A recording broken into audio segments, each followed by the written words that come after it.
ম্যাপের থেকে আসলে দূরে চলে গিয়েছিল, মানুষের মেমোরিতেই ছিল না যে এটা একটা বড় একটা ক্রাইসিস, বড় একটা হিউম্যানিটেরিয়ান ক্রাইসিস।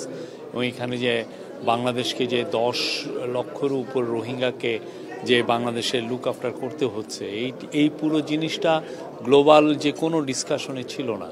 তো প্রফেসর ইউনূস যখনই ইন্টারিম গভর্নমেন্ট টেক ওভার করলো, তারপরে থেকে উনি যেটা করলেন যে উনি একটা অফিস তৈরি করলেন, যে হাই রিপ্রেজেন্টেটিভের অফিস রোহিঙ্গা জন্য, যাতে এই ক্রাইসিসটা পুরো আবার নিয়ে যাতে পুরো বিশ্বব্যাপী এটা নিয়ে যাতে তুলে ধরা হয় যে এইটা যে এতগুলো লোক সাফার করছে, এটা গ্লোবাল পৃথিবীর মানে একটা বড় রকমের একটা হিউম্যানিটেরিয়ান ক্রাইসিস, এবং এটা যে একটা রিজিওনাল ক্রাইসিসের রূপ নিতে পারে, এবং এটার থেকে যে একটা বড় রকমের সিকিউরিটি সমস্যা তৈরি হতে পারে, এই জিনিসটা উনি বারবার জানাতে চাচ্ছেন। এই আলোকে আপনি গত ইউনাইটেড নেশনের জেনারেল অ্যাসেম্বলিতে উনি বক্তব্য রেখেছেন, এবং ওনার মুভের কারণে ওনার রিকোয়েস্টে ইউএন একটা রেজুলেশন অ্যাডপ্ট করেছে। এই রেজুলেশন অ্যাডপ্ট করার কারণে ইউএন এই যে সেপ্টেম্বরে একটা ওরা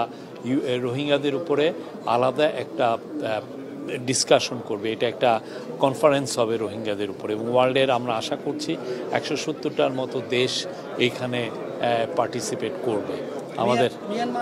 এবং আজকেও এইটারই ধারাবাহিকতায় আজকে এখানে একটা বড় সম্মেলন হলো।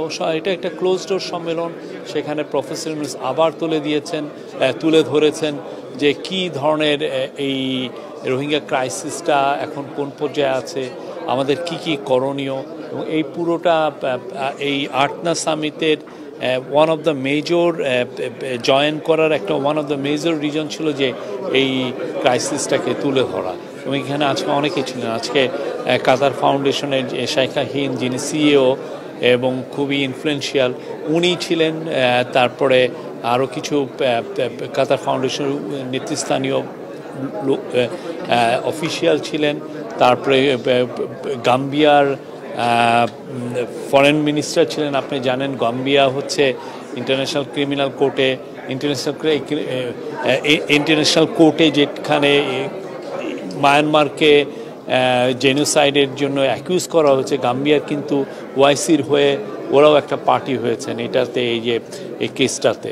তো গাম্বিয়ার এখানে একটা রোল আছে, গাম্বিয়াও তুলে ধরেছেন যে না, এই ক্রাইসিসটা আসলে সবাইকে নিয়ে বলতে হবে, এটা নিয়ে বারবার বলতে হবে, এবং এই লোকদলকে ভুলে যাওয়া চলবে না।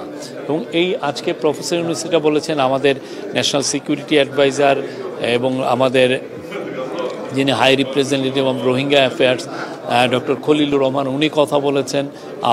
জাপানি একজন এক্সপার্ট ছিলেন, উনি কথা বলেছেন, এবং অন্যান্য অফিসিয়ালরা বলেছেন।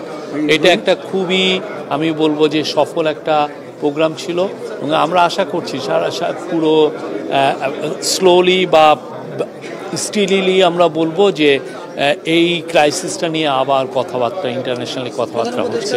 এবং এটার একটা বড় আমরা সাফল্য পেয়েছি বিমস্টেক মিটিংয়ে, যেখানে আমাদের হাই রিপ্রেজেন্টেটিভের সাথে মায়ানমার ফরেন মিনিস্টারের একটা কথা হয়েছে। ওইখানে মায়ানমার ফরেন মিনিস্টার কিন্তু জানিয়েছেন যে তারা 1,80,000 রোহিঙ্গার কে তারা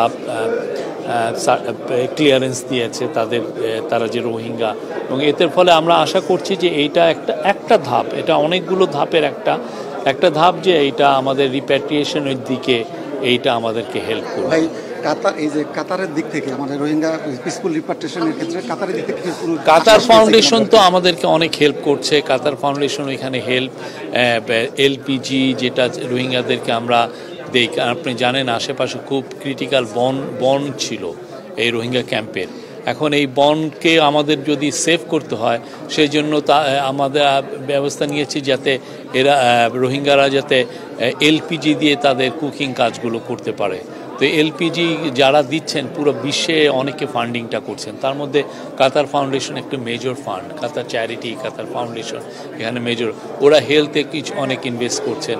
কাতার আমাদেরকে প্রচুর এখানে সাহায্য করছেন, এবং আমরা মনে করছি যে এই সাহায্যটা সামনে কন্টিনিউ করবে এবং আরও বাড়বে। আমাদের কাতারের যে এলপিজি যে চুক্তি এটাকে আরো দীর্ঘমেয়াদী হওয়ার সম্ভাবনা আছে। আমি তো বললাম যে কাতারি ওরা এলপিজি আমাদেরকে দিচ্ছেন এবং এটা সামনে আরও বাড়বে আমরা আশা করছি। আজকে ডিফেন্স মিনিস্টারের সঙ্গে একটা মিটিং আছে, সেখানে কি ইস্যু নিয়ে আলোচনা হতে পারে? আমরা অনেক কিছুই তো আলাপ হয় এবং এটা আজকে অনেকগুলোই মিটিং আছে, অনেকগুলো কমার্স মিনিস্টারের সাথে আছে, কাতারের ডেপুটি প্রাইম মিনিস্টারের সাথে মিটিং আছে, কাতারের সিনিয়র অফিসিয়ালদের সাথে মিটিং আছে। তো আমরা আশা করছি আজকের দিনটাও একটা ফ্রুটফুল দিন যাবে, অনেকগুলো বিষয় নিয়ে আলাপ হবে।